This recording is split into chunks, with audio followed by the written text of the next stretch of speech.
Hello friend, welcome back in Excel lessons. My name is Lalit and today I will show you how to create an InCell chart using repeat function or Rept function in Excel. So this is our data set, and in this data set I have a country list of countries and the point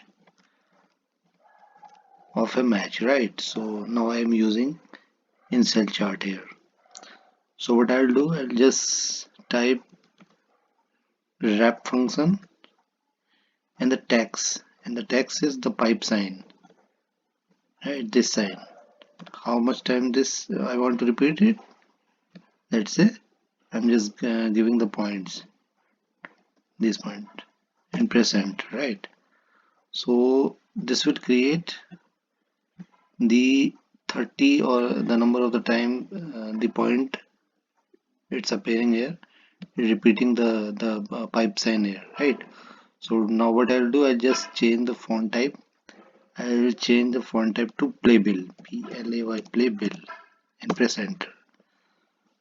And now this is written. Now I just align it left and change the font color to green. Now I'll drag it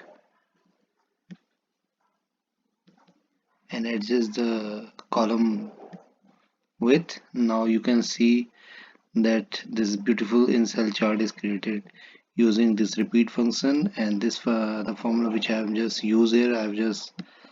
You can see it here. So hope this video helps you a lot, and thanks for watching this video and have a nice day.